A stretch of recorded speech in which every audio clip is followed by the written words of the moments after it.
दोस्तों, आज का जो वीडियो है प्रज्ञा मैम की वीडियो है। लेकिन वीडियो 15 तारीख को पब्लिश किया था। लेकिन वीडियो इतना तेजी से वायरल हो रहा है दोस्तों, पूछो मत। बहुत तेजी से वायरल हो रहा है। जिस दिन वीडियो पब्लिश किया था उस दिन ही वीडियो मिलियन से ज़्यादा व्यूज लेके आया। लेकिन वीडियो में ऐसा क्या है जो वीडियो इतना मिलियन में व्यूज आ रहा है, तेजी में वायरल हो रहा है। वीडियो में जरूर कुछ तो है, इतना व्यूज आ रहा है इस वीडियो में। चलो दोस्तों, मैं भी पूरा वीडियो देखा नहीं। आज आप लोग को साथ देखते हैं, देख लेंगे। चलो वीडियो शुरू करते हैं। हिंदुओं के धार्मिक कार्यक्रमों में हमने हिंदुओं को मस्जिदों पर और मुस्लिमों के घर पर चढ़कर झंडे उतारते देखा है। क्या किसी मुस्लिम यात्रा के दौरान किसी मुस्लिम को आपने हिंदू मंदिर की प्राचीर पर चढ़कर झंडे उतारते देखा है? झंडे नोचते देखा है? नहीं ना। हमने हिंदू धार्मिक यात्राओं में तेरी माँ का डैश डैश गाना बजते सुना है। क्या आपने कभी किसी मुस्लिम धार्मिक यात्रा में अब शब्दों से भरे गाने बजते या फिर किसी को गाते हुए सुना है? नहीं ना। यही फर्क है दोस्तों। हम हिंदुओं ने अपने धर्म को राजनीतिक टूल बना दिया है। हमारी धार्मिक भावनाओं से राजनीतिक लोग खेल रहे हैं।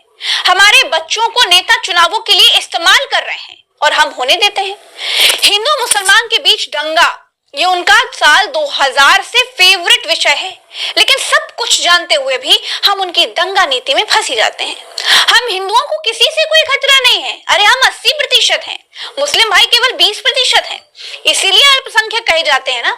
हमें इस बात से डराया जाता है कि अगर वो हमारे बराबर हो जाएंगे तो हम खतरे में आ जाएंगे। और हम हिंदू इस बात से डर भी जाते हैं और इसी डर में जी रहे हैं। एक पार्टी ने कह दिया कि भैया हिंदू खतरे में है, और हमने मान भी लिया। और हमें खतरे में होने का एहसास कराने के लिए ही वो दंगा करवाते हैं। दोस्तों, एक बात आप नोट कर लीजिए। ये बात मैं प्रज्ञा मिश्रा बड़ी जिम्मेदारी से कह रही हूँ। मैं लखनऊ में रहती हूँ। लखनऊ में दंगों का अपना इतिहास है। दंगे कभी होते नहीं हैं, दंगे करवाए जाते हैं और दंगे रणनीति बनाकर कराए जाते हैं। क्या आपने कभी सोचा है कि क्यों हमेशा गोपाल मिश्रा जैसे गरीब घर के बच्चे ही धार्मिक यात्राओं में बवाल में मारे जाते हैं? क्यों किसी विधायक, सांसद, पार्षद या फिर किसी प्रधान का बेटा किसी मस्जिद पर चढ़कर झंडा उतारने के लिए नहीं होता? क्यों सांसद का बेटा किसी मुसलमान की छत पर झंडे उतारने के लिए नहीं चढ़ता? नहीं सोचा है तो सोचिए। भाजपा सरकार में ऊपर से लेकर नीचे तक धार्मिक आधार पर बंटवारे की लकीरें खींच दी गई हैं। पूरे भाजपाई कुएं में हिंदू मुसलमान की भांग पड़ी है और आज मैं ये साबित कर दूंगी। आप सबसे पहले सबसे निचले पायदान पर खड़ी पुलिस को देखिए, सुनिए जरा। क्योंकि पुलिस वही बोलती है, वही कहती है, वही करती है जो उसे आदेश दिया जाता है। पुलिस के लिए एक जिले में रहने वाले लोग जनता ही होने चाहिए। भाजपा सरकार में पुलिस लोगों को मोहल्ले और उनके नाम से नहीं पहचान रही है, धर्म से पहचान रही है।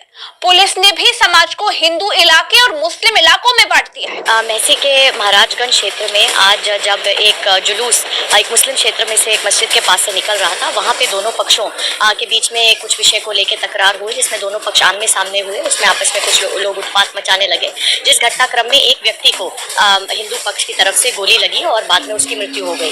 अब इन पुलिस से काम करवाने वाले भारतीय जनता पार्टी के विधायक की भाषा देखिए और हिंदू मुसलमान करने का स्तर भी समझने की कोशिश करिए। ये भाजपा के विधायक शलभ मणि त्रिपाठी जी हैं। ये मेरे सीनियर पत्रकार हैं, अब भाजपा के विधायक हैं। इन्होंने मोहल्ले वाले हिंदू मुसलमान से ऊपर उठकर बहराइच के पत्रकारों को ही हिंदू और मुसलमानों में बांट दिया। एक सूची दिखाई, उसमें मुस्लिम पत्रकारों के नाम दिखाए और कहा कि इसीलिए सच बाहर नहीं आ पा रहा है। अब इनके ऊपर इनके बॉस योगी आदित्यनाथ के पास चलते हैं। ऊपर से लेकर नीचे तक सबकी भाषा एक जैसी सुनाई देगी। सबकी आवाजों में आपको हिंदू मुसलमान का नाद सुनाई देगा। योगी आदित्यनाथ कहते हैं कि बटोगे तो कटोगे, एक रहोगे तो नेक रहोगे। ये इशारा किसकी तरफ है? किसको एक रहने के लिए कहा जा रहा है? और लोकतंत्र में, भाजपा शासन में कानून के होते हुए कौन किसको काट सकता है? सरकार क्या भजिया तलने के लिए जनता ने बनाकर बिठाई है? ये नहीं कोई पूछता है, नहीं कोई सोचता है। वो डराते हैं और लोग धर्म के आधार पर डर भी जाते हैं। वो हिंदुओं को खतरे में बताते हैं और हिंदू ये मान लेते हैं। राष्ट्र से बढ़कर के कुछ नहीं हो सकता, कुछ नहीं हो सकता। और राष्ट्र तब सशक्त होगा जब हम एक रहेंगे, नेक रहेंगे, कभी नेक रहेंगे। बटेंगे तो कटेंगे। अब इनके भी बॉस को सुन लीजिए। ये देश के प्रधानमंत्री हैं। वैसे तो ये कपड़ों का रंग देखकर हिंदू मुसलमान को दूर से ही पहचान लेते हैं। ये बगुले से भी तेज नीर और छीर में अंतर कर देते हैं। जितना हिंदू बटेगा उतना ही उसका फायदा होगा। आप देख रहे हैं ना, नीचे से ऊपर तक सबकी भाषा सेम है, एक भाषा है। पूरे कुएं में भांग पड़ी हुई है। मंदिर में मांस रखकर दंगा करवाने वाले लोग कौन हैं? गाय के नाम पर झगड़ा करवाने वाले लोग कौन हैं? लिंचिंग के जनक भारत में कौन है? धार्मिक यात्राओं में लोगों को प्रवोक करने वाले लोग कौन हैं? उत्तर प्रदेश के बच्चे से भी अगर आप पूछेंगे ना तो वो एक ही नाम लेगा। मुझे याद है प्रज्ञा जी की यही बहराइच का इलाका था जहां कुछ दिन पहले भेड़िए घुस आते थे, तो पूरा बहराइच एकजुट होकर के उन भेड़ियों से लड़ गया। लेकिन आज ये हो रहा है कि उसी एकजुट बहराइच को भीतर से लड़ा दिया गया और दो खेमों को आमने सामने खड़ा कर दिया गया। और अब ये पैटर्न बन गया है। सबसे खतरनाक क्या है, इस भीड़ में सब कुछ है। डीजे है, डीजे पर आपत्तिजनक गाने हैं, चुनावी रैलियों की तरह जुलूस है, हथियार लहराने वाली भीड़ है, नौजवानों के हाथों में जाने क्या क्या है। सब कुछ है इस भीड़ में, बस धर्म नहीं है। और इसी वजह से वो दंगे की शक्ल ले लेता है। इसलिए ये पैटर्न बनता जा रहा है। और उत्तर प्रदेश में तो 10 उपचुनाव होने वाले हैं। मुख्यमंत्री दिल्ली में बैठक कर रहे हैं, उनके सहयोगी दल नाराज बताए जा रहे हैं। 24 के उपचुनाव में सपा और कांग्रेस के गठबंधन और पीडीए ने उनको यूपी में हरा दिया। अब 10 अगर उपचुनाव भी हार जाएंगे तो मुश्किल में फंस जाएंगे। जनता ऑलरेडी उनसे नाराज है, महंगाई पर जवाब दे नहीं पा रहे, बेरोजगारी कुछ मिटा नहीं पा रहे, शिक्षा बर्बाद कर दी। इसलिए ये जो भीड़ बहराइच में दिखी वो बेरोजगारों की भीड़ थी, वो अशिक्षित लोगों की भीड़ थी, जिन्हें किसी ने समझाया कि हरे रंग का झंडा अगर दिखे तो उनके घर पर चढ़कर उसे फेंक देना, गालियां देना, उत्तेजक भीड़ में नारे लगाना और फिर ये कह देना कि पथराव हो गया। ये सब कुछ सियासत के तौर पे हो रहा है। इसके अलावा ऐसा कुछ भी नहीं है।